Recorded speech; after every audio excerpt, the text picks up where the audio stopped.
তাহলে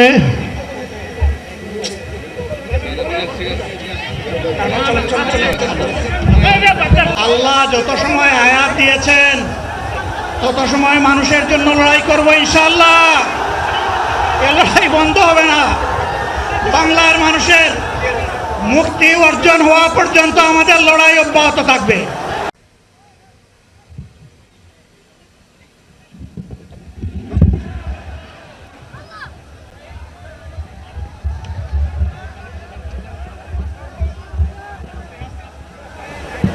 এই গরমের কারণে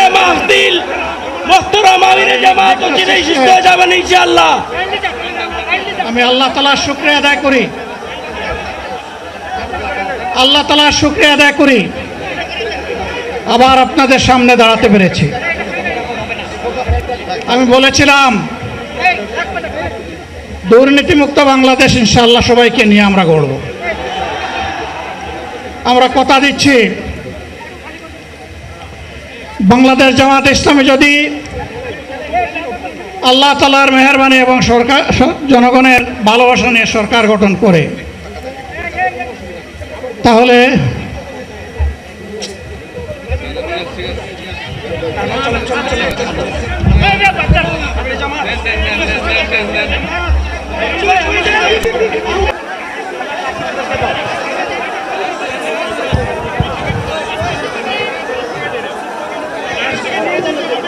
আপনারা নিজ নিজ আসনে উপবেশন করুন।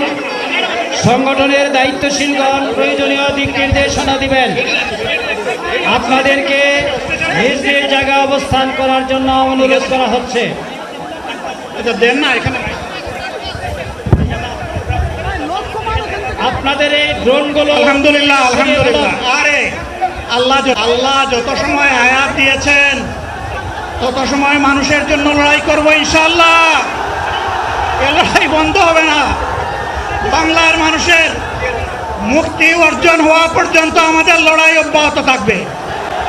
বলছিলাম জামাতে ইসলামী যদি আল্লাহর ইচ্ছা এবং জনগণের ভালোবাসায় বাংলাদেশের মানুষের সেবা করার সুযোগ পায় তাহলে মালিক হবে না, সেবক হবে ইনশাআল্লাহ।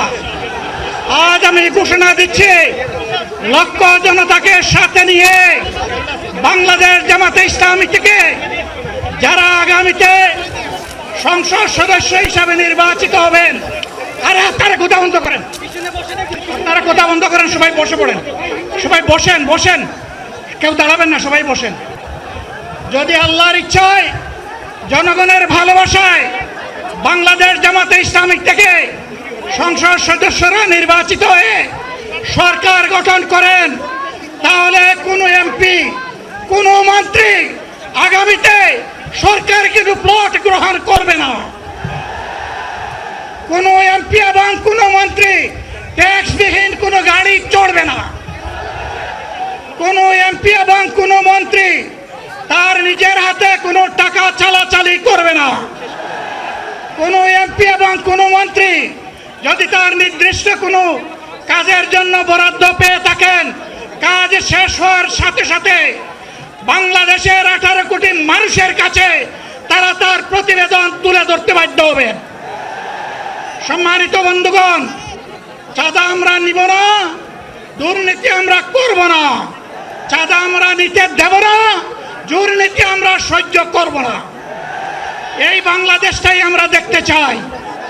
যুবকদেরকে আমরা স্পষ্ট ভাষায় বলতে চাই, বন্ধুগণ তোমাদের সাথে আমরা আছি।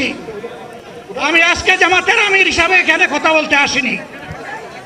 আমি এসেছি বাংলাদেশের 18 কোটি মানুষের একজন হয়ে কথা বলতে। আমি শিশুদের বন্ধু, আমি যুবকদের ভাই, আমি বয়স্কদের সহযোদ্ধা, আমার বোনদের আমি ভাই। সুতরাং তাদের মুক্তির জন্যেই আমি দায়িত্ব নিয়ে আজকে এখানে দাঁড়িয়েছিলাম। আল্লাহর ইচ্ছা শরীর আমাকে সাময়িকভাবে সহযোগিতা করে নাই, এটাও আল্লাহর ইচ্ছা যে এখন আল্লাহ আমাকে কথা বলার সুযোগ দিচ্ছেন। আমি বলতে চাই বাংলাদেশের নির্দিষ্ট কোনো শ্রেণীর মুক্তির জন্য আমাদের এই লড়াই নয়। রাস্তার একজন পরিচ্ছন্নতা কর্মী, চা বাগানের একজন শ্রমিক, রক্ত পানি করা ঘাম জড়ানো আমার একজন রিক্সা চালক ভাই মাঠে ময়দানে বাংলাদেশের মানুষের মুখে যারা এক মুঠো ভাত তুলে দিতে চায়, আমার সেই কৃষক বন্ধুটি, আমি তাদের হয়ে আজকে এখানে কথা বলতে এসেছি। আমি কোনো অভিজাত শ্রেণীর হয়ে এখানে কথা বলতে আসিনি। আল্লাহ তাআলার অশেষ মেহেরবানি, আজীবন সকল রক্ত চক্ষুকে উপেক্ষা করেছি, জেল জুলুমের পরোয়া করি নাই। আমার আফসোস 24 সালে জাতিকে মুক্তি দিতে গিয়ে যারা জীবন দিয়ে শহীদ হলো, আমি তাদের একজন হতে পারলাম না। আপনাদের কাছে দোয়া চাই,